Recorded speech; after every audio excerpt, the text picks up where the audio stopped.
All right, welcome everybody to a new edition of Greg's Office. And this is my new video series. And forgive my casual dress, but I'm gonna head to the gym in about an hour. I've got like 18 showings between Saturday and Sunday, so I have to take advantage of a slower Friday and try to get a workout in when I can. But basically, we are going to go over in Greg's office a specific real estate concept that I'm passionate about, and they'll be short, they'll be sweet, and they're going to be powerful. But first, I'm going to give you a quick tour of my office. I've got the fun business holder. I've got the Trump toilet paper, no comment on that. I've got the relax guy. Pretty awesome, right? I've got my lovely wall. For those of you who don't know, I am a CPA. I am an accredited buyer rep. I'm lots of fancy things. I've got my football, which is very important. I need to play football. I've got my Finance Excellence Award when I used to work for Kraft. That's pretty cool. I've got my Hot Dog Award when I helped raise money for this company go public. My old Deloitte & Touche mug. This is a pretty funny one. This is when I worked for Kraft and I caught this guy stealing shrimp, a truck driver, by, they call it salting the load. And I got my birthday card from Tom, which was pretty fun. I've got my Division Street mock-up, which is actually painted in my home. I've got all my tchotchkes, the oversized check, the Ask Eagle shirts are coming soon. Here's an advanced preview of the Ask Eagle shirts coming soon. Pretty awesome, right? Baby shirts, binders, back scratchers, flip-flops, you name it. We've got all your Ask Eagle jargon. All right, or tchotchkes, not jargon. So let's get into it. And what I want to talk about today is a proper pre-approval. Okay? And I think a proper pre-approval starts with it being a blanket pre-approval or non-address specific. What that means is that a lot of pre-approvals have a specific address on it, so you can only use it for that address. And a lot of lenders like you to call them because you can get the hyper specifics of the deal and perhaps do a little bit more detailed analysis on the pre-approval for that particular property. But the other part of it is I think they just like to touch the client, which is understandable. A lot of buyers start off with one lender and they drift to another one, and I totally get that. And they like to say that they're available, but you know what? You know how many times on a Sunday we went into a 4 o'clock showing, there's 2 offers on the property, and we need to rush an offer in by 7 o'clock, and I'm calling the lender, and I can't get the lender on the phone because they're in a movie, their parent is in the hospital, which would be horrible, or whatever it might be. So I want a blanket pre-approval with no address on it that can be used for any property. So at a moment's notice, if we need to make an offer, we're ready to go. The second thing is who the pre-approval is from makes a difference, right? A pre-approval from First Bank of Eagle in Ohio doesn't have the same gravitas of a pre-approval from Guaranteed Rate. Now within the brokerage community, we brokers love Guaranteed Rate because they have the least amount of overlays, they fund their own loans, they have usually the best interest rate for our clients, and so we know the deal is likely to go smooth. I think that's pretty much hands down the unequivocal most popular lender among the brokerage community. Of course, there'll be people that disagree. What we hate is Chase. Chase is pretty much a retail bank, credit card, whatever, and it's very hard to get them to fund the loans on time. They have a lot of additional restrictions and overlays, and a lot of times the deals don't go through. So even if you're not going to pull the loan from Guaranteed Rate because you've got a best friend who works at Chase or a best friend that works at wherever, and the goal of this is not to bad rep companies, but just to share important information, or to plug into the company for that. I mean, that's not my goal here. But the reality is, if you're really watching out for your client's best interest, you're sending them to the lender that's to help them win the deal.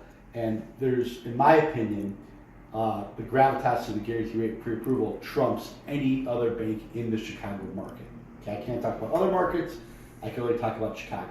So at least use the guarantee rate pre-approval as as the way to win the deal. And if they have a best friend at whatever bank they want to do a loan with them later, that's fine. And now they got two loan apps that are competing, and they got the banks competing with each other to get the best interest rate, which is in their best interest, and they've got a higher chance of winning the deal.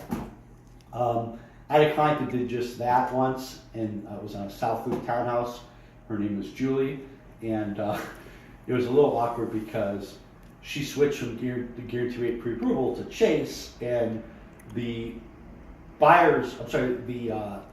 lender Chase called during the inspection, and he called the listing agent. The listing agent was like pretty upset that we were switching, but he wasn't going to kill the deal over it, and we won the deal. It was a multiple bid, so at the end of the day, it worked out just fine. All right, enough on the gravitas. We want the pre-approval to be for as much as possible.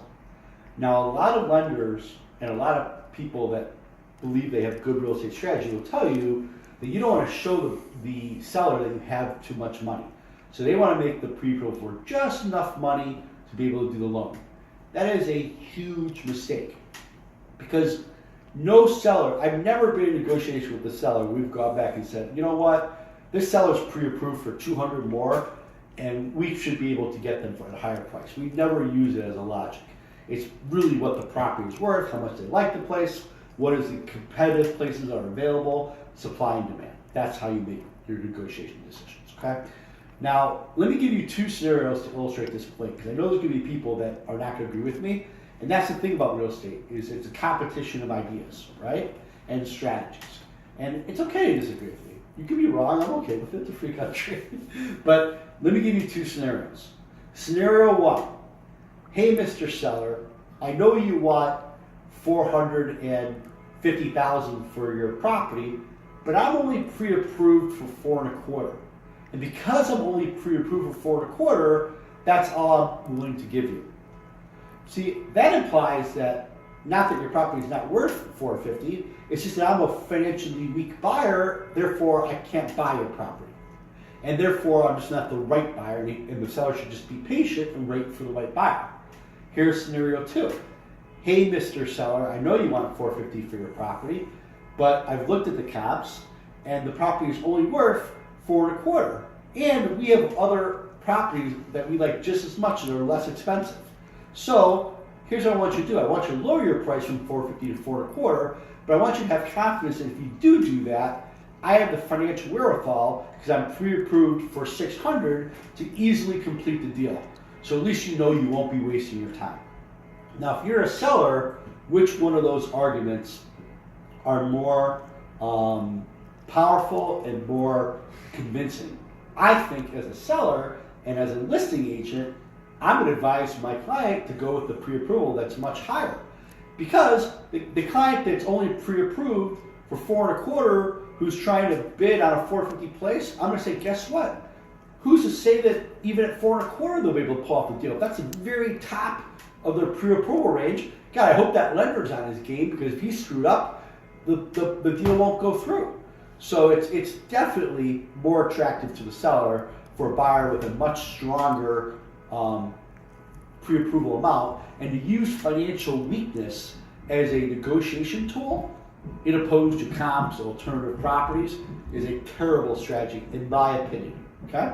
And then lastly, when I make an offer, when I got a pre-approval with guarantee rate, I'm going to say in my offer presentation, because I don't just email an offer, I'm going to email an offer with a whole write-up about how great my buyer is and why our deal is the most attractive, blah, blah, blah. And it's to say my client is pre-approved, not pre-qualified, with guarantee rate, the best lender in Chicago, and for an amount way greater than the purchase price. Therefore, financing will be a complete non-issue.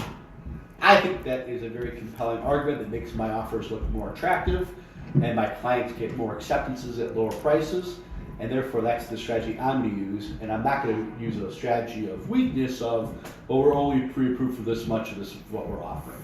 So that's my 2 cents. I guess at the end of the day, everybody has different opinions, but I think, the opinions where you're getting great results are the ones that have a little bit more credence. And so I hope everybody is staying warm. It is crazy cold and windy out there. Happy New Year, belated, and that's all I got. Thanks.